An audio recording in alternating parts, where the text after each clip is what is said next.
ఇష్టం లేకుండా తాళి కట్టావని ఏడ్చే రకం కాదు నేను. జుట్టు పట్టుకొని ప్రేమలోకి ఈడ్చే రకం. ముసలాడువై చచ్చేంత వరకు ప్రేమించు.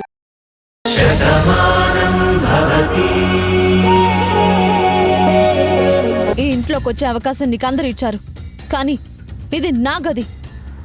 ఇక్కడికి మాత్రం నీకు స్థానం లేదు. మర్యాదగా బయటికి నడు. భాను, నా మీద నీకు కోపం ఉందని నాకు తెలుసు. ఈ విషయం నీకు తెలిస్తే నువ్వు తట్టుకోలేవని కూడా నాకు తెలుసు. కానీ నిన్ను ఏడిపించడానికో, నిన్ను సాధించడానికో, నేనేదో సాధించానని చెప్పుకోవటానికో నేనొచ్చానని నువ్వు అనుకోకు. అసలు కార్తీక్ నా మెడలో ఎలాంటి పరిస్థితుల్లో తాళి కట్టాడో చెప్పే అవకాశం ఇవ్వు. ఆ తర్వాత నిజంగా నాది తప్పు అనుకుంటే నువ్వు ఎలాంటి శిక్ష అయినా విధించు, నేను అనుభవిస్తాను. కానీ దయచేసి ముందు నేను చెప్పేది వినే ప్రయత్నం చెయ్యి. ఏం చెప్తావు? ఏం చెప్తావు? నువ్వెన్ని కథలైనా చెప్పగలుగుతావు. జీవితాల్ని కూల్చే కథలు చెప్పడం నీకు అలవాటే కదా. ఇదే కదా నువ్వు నాకెప్పుడు చెప్పేదానివి. నా జీవితాన్ని దోచుకుంటాను, నా ప్రాణాల్ని తీసుకుంటాను అని. ఇప్పుడు అదే కదా చేశావు. నీ మెళ్ళో ఉంది కేవలం పసుపుతాడు కాదు, ఆయన వేసిన 3 ముళ్ళు కాదు. అది నా జీవితం. నా జీవితాన్ని నువ్వు సాధించావు. చివరికి నువ్వు అనుకున్నది చేశావు. నువ్వే గెలిచావు నీలిమా, నువ్వే గెలిచావు కదా. ఇంకా నాతో ఏం చెప్పడానికి వచ్చావు? ఏం మాట్లాడతావు నాతో? నీకు దండం పెడతాను భాను. ఒకప్పుడు నేను ఇవన్నీ మాట్లాడిందే నిజమే, కాదని నేను అనను. కానీ ఆ తర్వాత నన్ను నేను మార్చుకున్నాను. కొన్ని సంఘటనలు జరిగినప్పుడు ఏ మనిషికైనా తన భవిష్యత్తేంటో అర్థమవుతుంది. తను గతంలో చేసిన తప్పేంటో కూడా తెలుస్తుంది. అలా ఒక్కసారి నా ప్రాణం పోయే పరిస్థితి వచ్చినప్పుడే నేను చేసిన తప్పేంటో అర్థమైంది నాకు. అప్పుడే నన్ను నేను పూర్తిగా మార్చుకున్నాను. అన్ని ఆశలు వదిలేసుకున్నాను భాను. నీకోసం కూడా వెతికాను భాను. కానీ నువ్వు లేవని, ఎప్పటికీ రావు అని తెలిసాక కార్తీక్ ఒంటరిగా బాధపడుతున్నాడు. నిన్నే తలుచుకుంటూ కుమిలిపోతున్నాడు. దాన్ని నువ్వు అవకాశంగా తీసుకొని నువ్వు ఆయనకి దగ్గర అవ్వాలని చూసావు. ఓదారుస్తున్నట్టు అందరినీ నమ్మించావు. నువ్వు లేకపోతే ఆయన జీవితమే లేనట్టు సిచ్యువేషన్ ని క్రియేట్ చేశావు. దాంతో అందరూ నిన్ను నమ్మారు. నువ్వే దేవత అనుకున్నాడు. నువ్వేం చెప్పినా అది చేశారు. ఇదే కదా నువ్వు చెప్పే కదా. అమ్మ తల్లి, ఇదంతా వినడానికి నేను సిద్ధంగా లేను. చూడు భాను, నా మీద నీకు కోపంగా ఉంది కాబట్టి నేనేం చెప్పినా నీకు తప్పుగానే అనిపిస్తుంది. కానీ ఒక్కసారి ఆ కోపాన్ని పక్కన పెట్టి నేను చెప్పిన దాంట్లో నిజమెంతుందో తెలుసుకో. కార్తీక్కి నువ్వంటే ప్రాణం. నువ్వు లేకపోయినా నీ ఊహలతోనే బతకాలి అనుకున్నాడు. తన ఊపిరి నువ్వే అనుకున్నట్టుగా ఉన్నాడే తప్ప నా వైపు ఎప్పుడు కన్నెత్తి కూడా చూడలేదు. నా మెడలో తాళి కట్టినా కూడా తన జీవితంలోకి నన్ను స్వాగతించలేదు. అంత అభిమానించే కార్తీక్ నీకు ద్రోహం చేస్తాడని నువ్వెలా అనుకుంటున్నావు? నా కుటుంబం నాకెప్పుడు ద్రోహం చేస్తుందని నేనెప్పుడు అనుకోలేదు. కానీ ద్రోహిలా నువ్వున్నావు కదా. ఎలాంటి సిచ్యువేషన్ అయినా నీకు అనుకూలంగా మార్చుకునే తెలివితేటలు నీకున్నాయి కదా. అందుకే అందరినీ నీ వైపుకు తిప్పుకొని అందరినీ నమ్మించి నా గొంతు కోసావని చెప్తున్నాను. భాను, ఆ పాప ఊరికే పోదు నీలిమా. నేను నిన్నంత తేలిగ్గా వదిలేస్తానని మాత్రం అనుకోవద్దు. ఇంతకు మించి నువ్వు ఒక్క మాట మాట్లాడినా నేను ఇప్పుడేం చేస్తానో నాకే తెలీదు. ఇంక నువ్వు నాతో మాట్లాడడానికి ఏమీ లేదు. బయటకు వెళ్ళు. వెళ్ళు.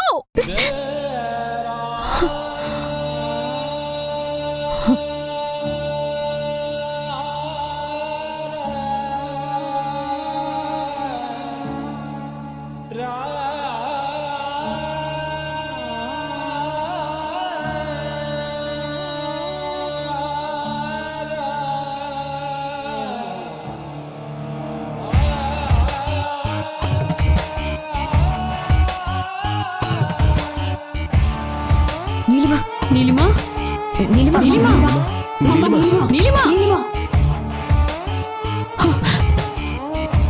నీలిమ నీలిమ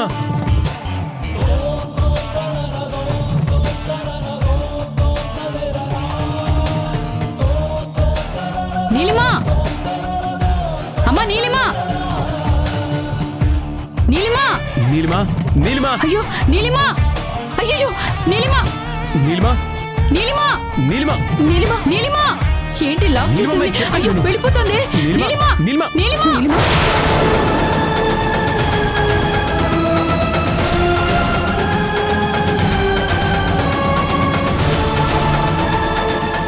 ఎక్కడికి వెళ్ళిపోతుంది నా కూతురు ఒంటరిగా వెళ్ళిపోతోంది అయ్యో ఒంటరిగా ఎక్కడికి వెళ్తోంది ఫోన్ చేయి.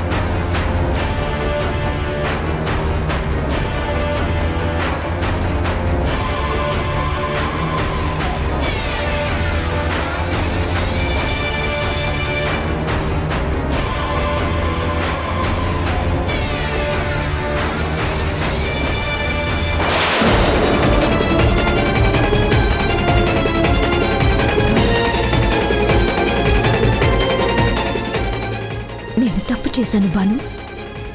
నిజంగానే సరిదిద్దుకోలేని తప్పులు చేశాను. నేను ప్రేమించిన కార్తీక్ని సొంతం చేసుకోవటానికే ఇదంతా చేశాను. నువ్వు కార్తీక్ని మార్చేసుకున్నావని నీ మీద కోపాన్ని పెంచుకున్నాను. నీ మీద పగ సాధించాలి అనుకుని ఒక మూర్ఖురాలా ప్రవర్తించాను. నీ జీవితంతో ఆడుకున్నాను. నా ప్రేమ గెలుస్తుందనుకున్నాను, కానీ ప్రతిసారి ఓడిపోతూనే ఉన్నాను. నిస్వార్థమైన ప్రేమే ఎప్పటికైనా గెలుస్తుంది. పగతో స్వార్థంతో గెలిపించుకోవాలనుకున్న ప్రేమ ఓడిపోతూనే ఉంటుందని చెప్పడానికి నా జీవితమే నిదర్శనం.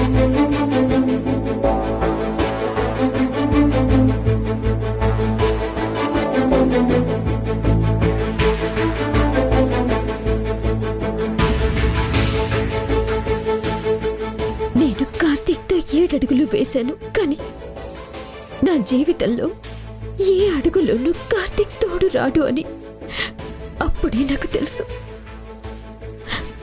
పెళ్ళైనా ఒంటరి బతికే బతుకుతున్నాను. మీరు కలకాలం కలిసి ఉండాలని కోరుకుంటున్నాను. ఇది మాత్రం నువ్వు అర్థం చేసుకోకుండా నన్ను నిందిస్తున్నావు. నీలిమ ఫోన్ లిఫ్ట్ చేయటం లేదు. ఫోన్ తీయకపోతే దాని పాపాన అదే పోతుందని వదిలేస్తామా? ఎక్కడికి వెళ్ళిందో వెతకాలి కదా. పదండి. ఒక్క నిమిషం, మీరు ఒక్క నిమిషం ఆగండి. నీలిమ బాధలో ఉన్నప్పుడు ఎక్కడికి వెళ్ళదు, వాళ్ళ మావయ్య ఇంటికే వెళ్తుంది. ఒకరోజు అక్కడే ఉంటుంది, తర్వాత తిరిగి వస్తుంది. ఇలా చాలాసార్లు చేసింది. ఇప్పుడు కూడా నీలిమ అక్కడికే వెళ్ళుంటుంది. రేపు పొద్దునే వస్తుంది. ఎవరు భయపడాల్సిన అవసరం లేదు.